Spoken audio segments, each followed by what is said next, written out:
Hello and welcome to my F1 24 driver career mode here today for part 67 for the start of the 2028 Formula 1 season. We come off the back of our first world title and our title defence starts here in Australia. We come into qualifying now, then round the penultimate corner, round the final corner and towards the line.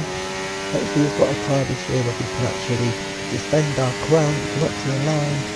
Crossed it in that first lap, so I put us P4. I'll run on brand new tyres.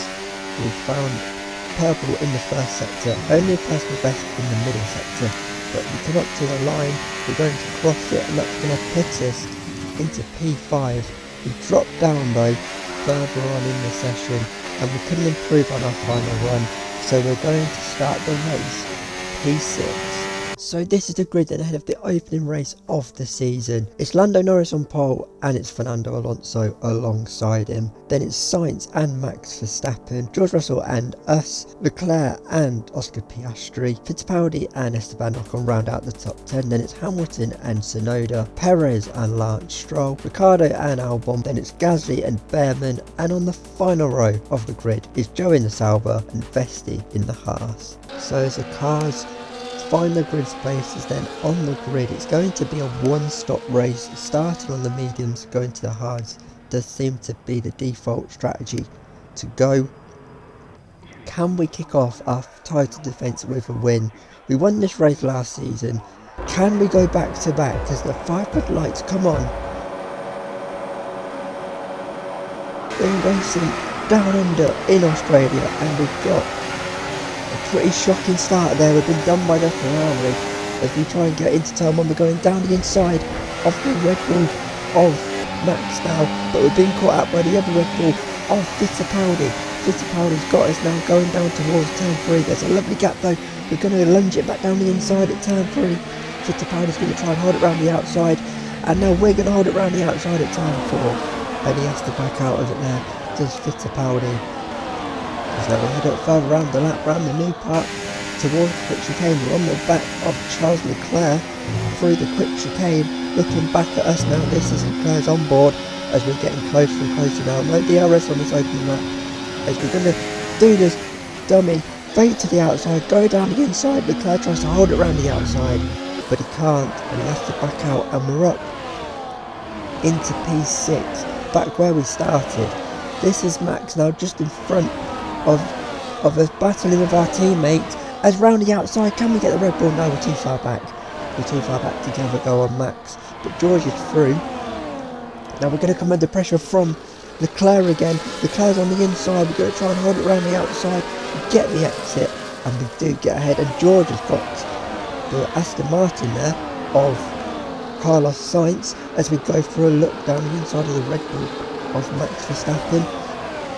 But up front, Lando Norris and Alonso are pulling away as we go down the inside now of Max Verstappen into turn 4. We catch him napping. We're up into the next place. We're up into P5, and up the road next is the guy we battled for the lead here last season, Carlos Sainz in the Aston Martin. This is us now all over the back of him as George he comes under pressure from Sainz. Sainz tries to do it around the outside. We're going to try and follow Sainz through, but we couldn't get up the inside of George. We've lost out to Sainz, and now we're going to have to go wheel to wheel with our teammate for the first time this season.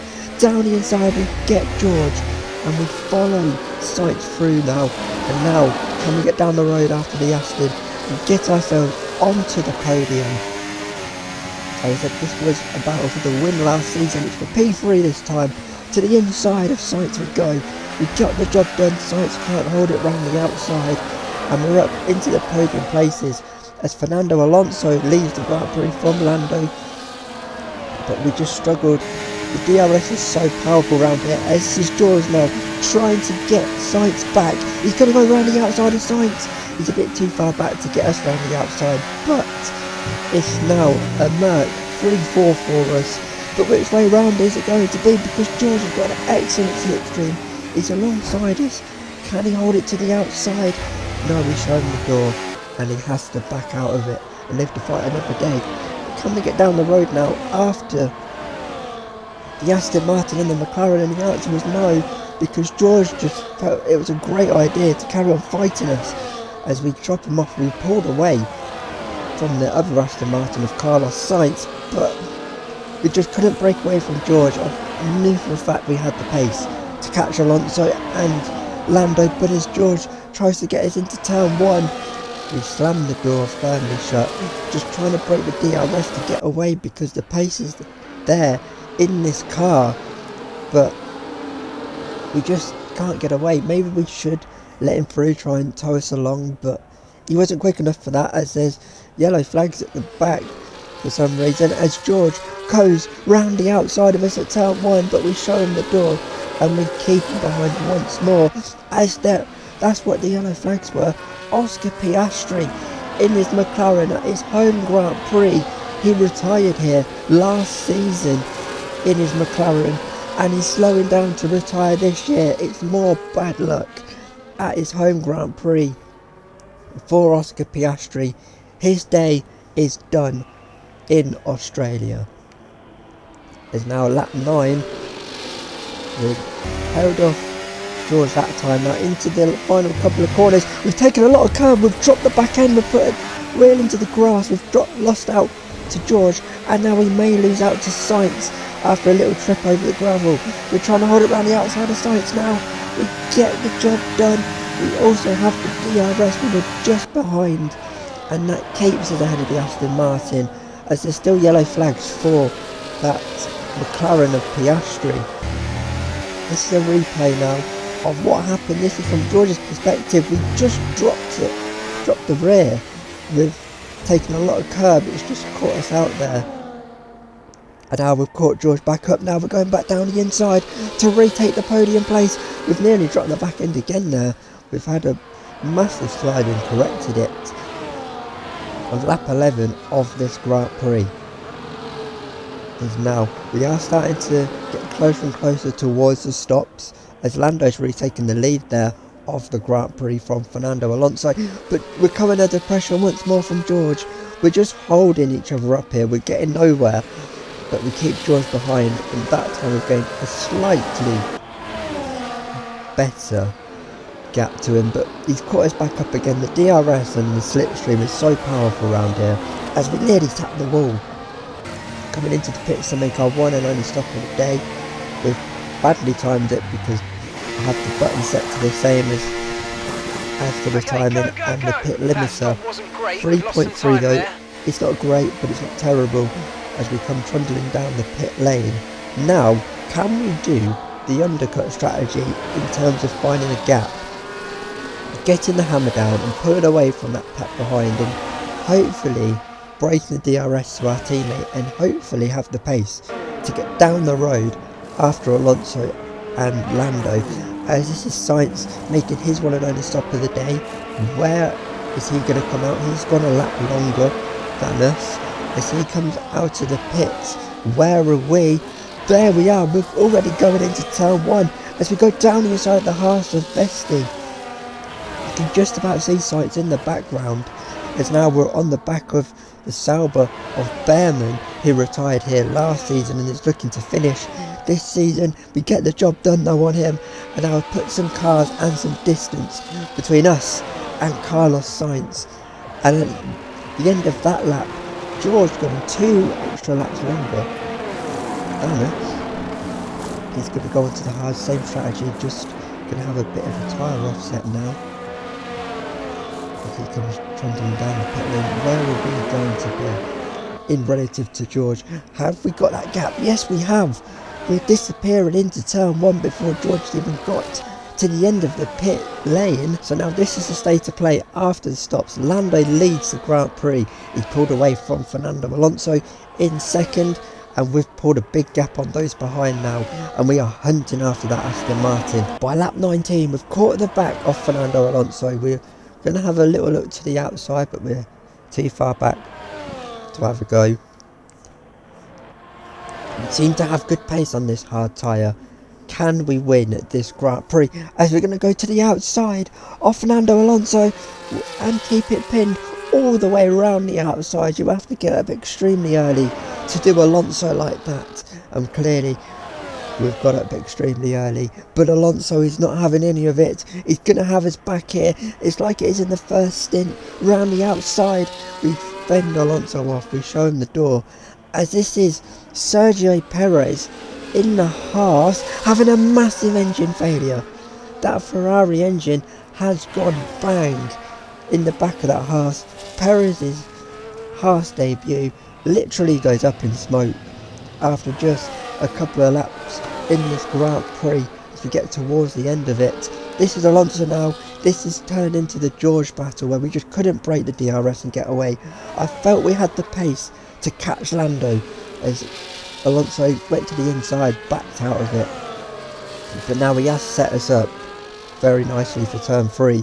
If he can go for it, but we shut the door on him, tell him no, and he has to stay behind for now. As we go towards the new and quick section of the track. But here we are again. Alonso all over the back of us. We can't get the gap down, the gap up, as he tries to go round the outside. That's a sensational move. We got him round the outside, he's having us back. There's no way we were ever going to get away with that one. That's a great move by Fernando Alonso, and he's got us there and he's back up into P2. But he's not doing that and getting away with it, as we're going to go do him round the outside of turn 1. It's going round the outside, overtakes galore in this race, and after that we finally broke away from Fernando Alonso and was disappeared and left him behind. But we just took 2 laps too many. We ran out of laps to try and catch Lando, and he really was kind of keeping the gap to us. But here he is. Lando Norris is going to kick off the 2028 season with a win as he rounds the final corner. He could have won this race last year. He wins it this year, and we are going to follow him home for a great P2. Out of the last corner for the last time, Lando Norris is victorious. Well, they kept us guessing during pre-season testing. We all wondered who it was going to be, and to have them drawn out here today, that they are the ones to beat, just goes to show that all the work they put in has really counted.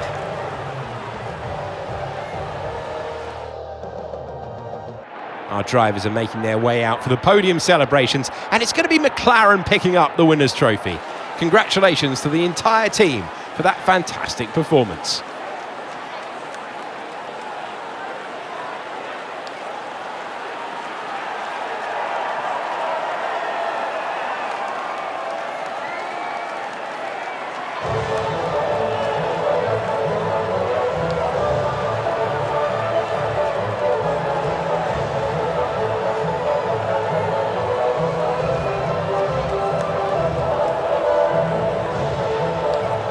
So that's been your Australian Grand Prix. Lando Norris wins, we come home for P2, getting Fernando Alonso in the end, who finishes P3. George was P4 and Max rounds out the top 5. I feel like we had the pace to win that race if we just didn't get held up battling Alonso, because as soon as we broke that DRS we disappeared. We were gone miles up the road. Down at the back there was 2 retirements. Oscar Piastri at his home Grand Prix, back-to-back DNFs here in Australia with last season, and Sergio Perez on his Haas debut retiring as well. So Oliver Behrman was the final finisher of the day in P18. We lead the constructors by 5 points over McLaren, and then just 2 points behind McLaren are Aston Martin. Then it's Red Bull and Ferrari who round out the top 5. So that's been then your Australian Grand Prix. We go to Europe, to the streets of Monte Carlo. We'll see you in Monaco. Goodbye.